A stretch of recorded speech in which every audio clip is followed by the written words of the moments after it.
예, 오늘 방송은 우리가 상식선에서, 그러니까 사람이 갖고 있는 상식과 이성에 기초해서 제가 생각하고 있는 것을 여러분과 같이 공유하고자 합니다.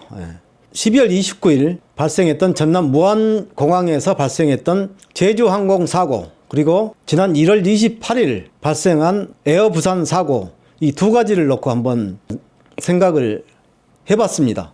이 생각을 해보니 시기적으로 12월 29일 발생하고 그 뒤로 한 달 뒤에 1월 28일 에어 부산 사고가 났거든요. 근데 당초 이 1월 28일 밤 10시가 넘어서 이륙하기로 했던 에어 부산은 당초 대기 시간이 길어져서, 이륙 대기 시간이 길어져서 20분 이상 지체됐다가 이륙을 막 준비하고 있는 시간대에 화재가 발생한 것으로 그렇게 보도가 되고 있습니다.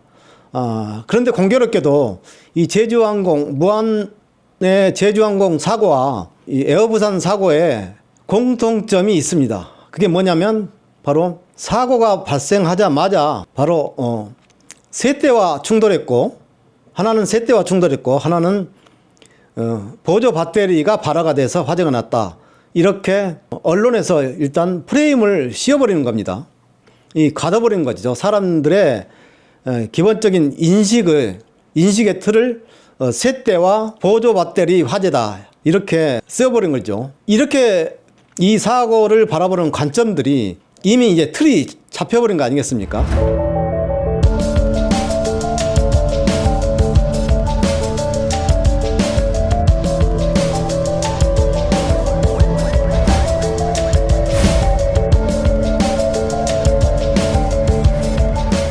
이 두 사고에 대해서 좀 의심을 하고 또 질문을 한 이유는 바로 그런 겁니다. 그러니까 공교롭게도 한 달 간격으로 이런 사고가 난가? 그것도 이 내란 시국에 국가 내란 사태가 발생한 이 와중에 이 두 사고가 발생을 했습니다. 에어부산 사고는 승객이 가방 안에 넣은 핸드폰 보조 배터리가 발화돼서 화재가 났다, 지금 그렇게 보도가 되고 있지 않습니까? 그러면 12월 29일 그 대참사 제주항공 사고는 어떻습니까? 세 대가 책임이다, 이 말 아니겠습니까? 에어부산은 보조 배터리가 책임이 있고 제주항공은 세 대가 책임이다, 이런 결론에 이르게 되지 않습니까? 과연 그럴까? 먼저 이제 제주항공 사고 이 참사 관련해서 제가 그동안 생각해 왔던 것을 말씀을 드리겠습니다. 그동안 여러 가지 제보 영상 이런 걸 종합해 보면 최소한 빵빵빵 소리가 7차례에서 10차례 이상 들렸다는 얘기 아니겠습니까? 그러면 세 대들이 계속 일렬 정대로 서서 엔진으로 들어갔다는 얘기입니까? 아니면 새가 한 마리 들어가서, 아니면 한꺼번에 들어가서 엔진이 계속 폭발했다는 얘기입니까? 여러 가지 이 사건을, 즉 이 사고의 열쇠를 푸는데 저는 가장 큰 핵심 열쇠라고 생각을 합니다. 더더욱 중요한 것은 항공철도조사위원회에서 최근에 예비 보고서를 냈습니다.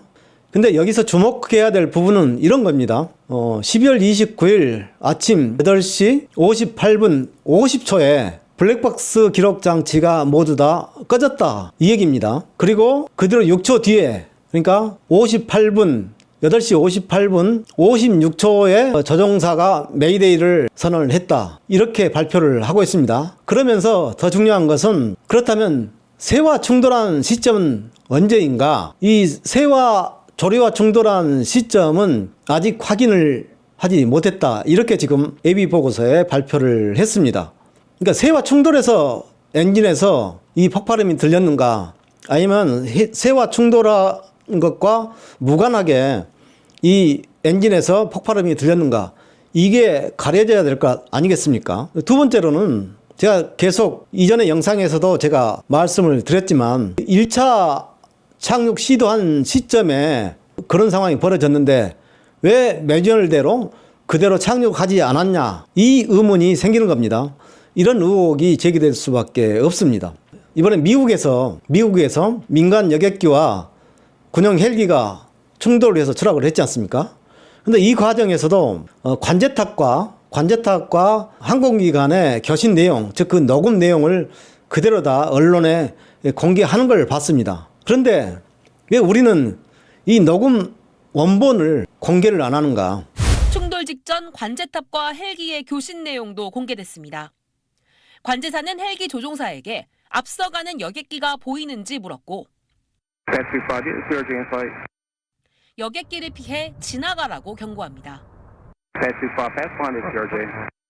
헬기는 여객기가 보인다고 답했지만 지시는 이행되지 않았고 약 30초 뒤 여객기와 충돌한 걸로 전해졌습니다. 미국 같은 경우는 이렇게 다 공개를 하지 않습니까? 제가 볼 때는 또 더 이상한 것은 이 블랙박스를 한국에서 미국으로 보낼 때 이미 4분간의 블랙박스 기록이 남아있지 않았다. 이것을 한국 측에서도 알고 미국으로 보냈다고 하지 않습니까? 그런데 그 당시에 이 얘기를, 그러니까 이 사실을 왜 발표를 하지 않았죠? 4분의 기록이 저장되지 않았다. 이것은 이미 한국에서도 알고 있음에도 불구하고 미국으로 보낼 때, 이 블랙박스를 조사하기 위해서 보낼 때 왜 얘기를 하지 않고 미국서 이 4분의 기록이 남아있지 않다. 이렇게 발표하게 했습니까? 언론의 역할, 저는 의심하는 직업이라고 생각합니다. 사실이 있을 때 사실과 진실이 다를 수도 있습니다.